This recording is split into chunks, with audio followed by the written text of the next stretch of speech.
Olá, vamos mergulhar hoje numa das narrativas mais fundamentais que existem, a saga de Gênesis. A gente vai explorar tudo, desde a criação do universo até a história de uma família bem imperfeita que foi escolhida para se tornar uma nação. E é com essas palavras que tudo começa. É uma declaração poderosa que já define o tom para tudo que vem depois. De um estado sem forma, vazio, uma ordem começa a surgir. É o ponto de partida de uma história épica sobre criação, queda, redenção e, claro, promessas. Então, a primeira parte da nossa história nos leva de volta ao comecinho de tudo. Vamos ver como o mundo foi formado e como a humanidade recebeu seu primeiro lar, um paraíso, mas com uma única regra.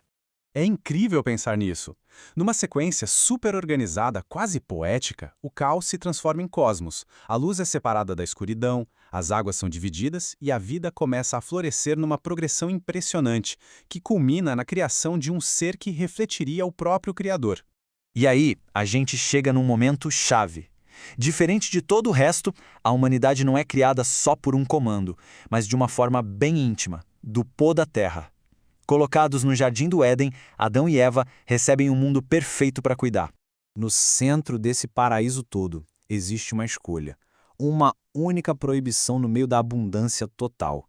A liberdade de obedecer ou desobedecer é o eixo em torno do qual o destino de toda a humanidade vai girar. E como era de se esperar, a tentação chega, a dúvida é plantada e a regra é quebrada. Essa única decisão traz consequências gigantescas, introduzindo vergonha, medo e dor no mundo. E o resultado é a expulsão do Éden. A harmonia se quebrou. Com o paraíso perdido, a história da humanidade toma um rumo bem mais sombrio. Os conflitos internos acabam virando violência externa, e isso cresce a um ponto em que uma intervenção drástica se torna necessária. O que mais choca aqui é a rapidez com que o pecado escala. Pensa só. A primeira geração nascida fora do Éden já vivencia o ciúme que leva ao primeiro assassinato. A imagem do sangue de Abel clamando da terra se torna um símbolo poderoso dessa fratura na criação. A violência se espalha de tal forma que a narrativa descreve um mundo corrompido, cheio de maldade. E no meio disso tudo, um homem, Noé, se destaca. Ele se torna o ponto central para a sobrevivência e um recomeço para o mundo. 40. Esse número é muito icônico. 40 dias e 40 noites de chuva. É um período de purificação, um dilúvio que cobre até os picos mais altos das montanhas, limpando a terra para um novo começo.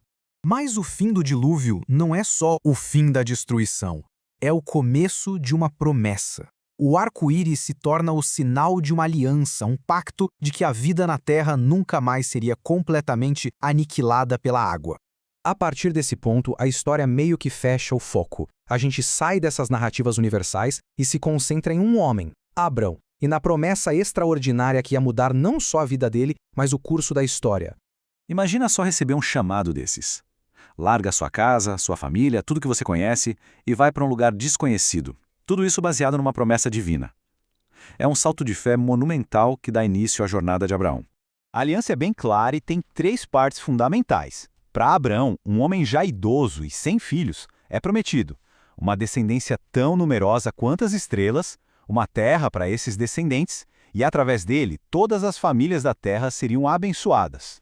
Anos se passam, e Isaque, o filho da promessa, finalmente nasce. E então, quando tudo parece estar se ajeitando, vem o teste mais angustiante que se pode imaginar. A mesma fé que levou Abraão a deixar sua casa agora é testada ao limite absoluto. Essa imagem tem um silêncio pesado, né? Um pai e um filho caminhando juntos para um destino incompreensível. A confiança de Isaque no pai e a obediência de Abraão a Deus criam um momento de tensão dramática incomparável. E no último segundo possível, uma voz do céu intervém. O teste termina. A fé de Abraão é confirmada. Não por ele estar disposto a tirar uma vida, mas por sua confiança inabalável na promessa, mesmo diante do impensável. A promessa continua na geração seguinte, através de Isaque. Só que, com os filhos dele, Esaú e Jacó, vem uma nova onda de conflito, de engano, um verdadeiro drama familiar que vai moldar o futuro desse povo. Desde o nascimento, os irmãos gêmeos eram o oposto um do outro. Esaú era o favorito do pai, um homem de ação, do campo. Jacó era o queridinho da mãe, mais doméstico, calculista. Essa diferença já prepara o palco para a rivalidade da vida inteira deles. Aqui a gente vê a astúcia de Jacó em ação. Ele explora a fome impulsiva do irmão para pegar o direito de primogenitura, a herança e a liderança da família. Basicamente, Esaú troca seu futuro a longo prazo pelo alívio imediato, uma decisão da qual ele se arrependeria muito. Mas o engano principal vem aqui. Com a ajuda da mãe, Jacó rouba a bênção do patriarca, a herança espiritual. O plano dá certo, mas o custo é altíssimo. Ele precisa fugir para não ser morto pela fúria de Esaú.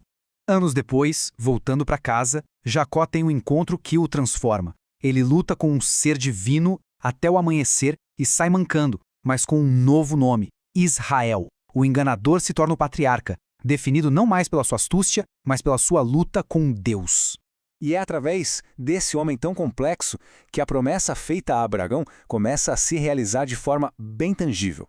Jacó tem 12 filhos, com 4 mulheres diferentes, e esses 12 filhos se tornarão os fundadores das 12 tribos de Israel.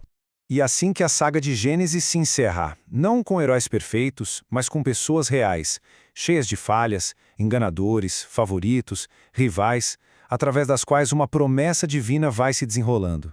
A questão que fica é, como essa base tão tumultuada, mas guiada por Deus, vai dar forma a uma nação e, no fim das contas, ao mundo inteiro?